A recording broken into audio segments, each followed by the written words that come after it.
ice candy na ube at gatas ang halo. Pwede ba akong tumikim? Oh, oo naman. Oh. Salamat ha.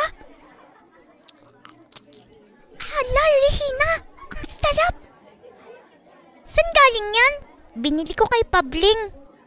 Yung isang teacher daw ang gumagawa nito pero si Pabling ang nagtitinda. 5 centavos ang isa.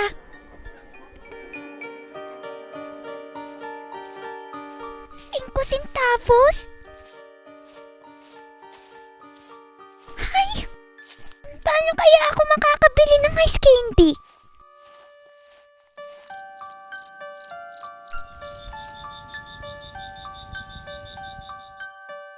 Nanay, wala na po akong papel. Oh, sige. Kumuha ka ng 3 centavos, ha? Madami namang barya si nanay. Nakalatag lang sa aparador. Kasi maraming bumibili ng tinda. Sardinas, asin, asukal, posporo, sabon na pela puti, bliss powder, Tide, gaas. Sako-sako pa ang mani. 20 pesos ang isang sako. Halos mapuno na din itong lata ng biskwit. Pero, mga 5 centavos po yung andito, Nay. Oh, siya sige. 5 na ang kunin mo. Ay, salamat po, Nay.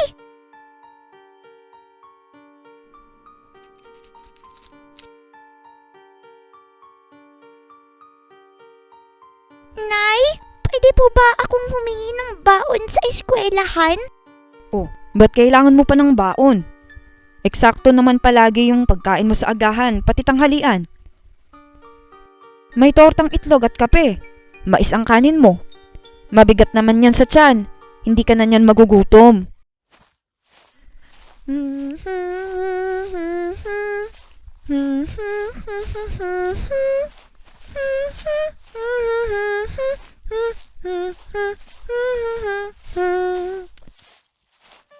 Mamumulot na lang ulit ako ng hinog na sampalok para baon.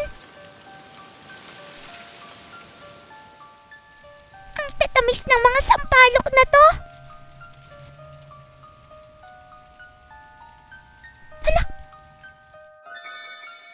May 10 centavos! Sino kaya nakahulog nito?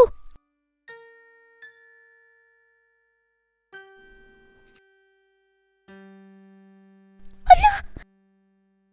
Ang saya ko! Ngayon may 15 na ako! Hindi lang ice candy ang mabibili ko nito. Pati na rin bubble gum. Hindi ko pa kasi alam ang lasa nun. Kasi dagdalang ng langka ang ginagawa kong bubble gum. Kasi parehas naman silang lumulobo.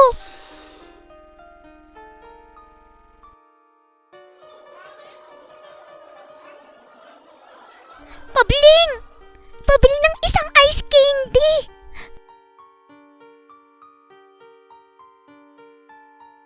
Ang sarap talaga nito. Ngayon, hindi na ako maiinggit kasi alam ko na anong pakiramdam ng makabili at saka makakain ng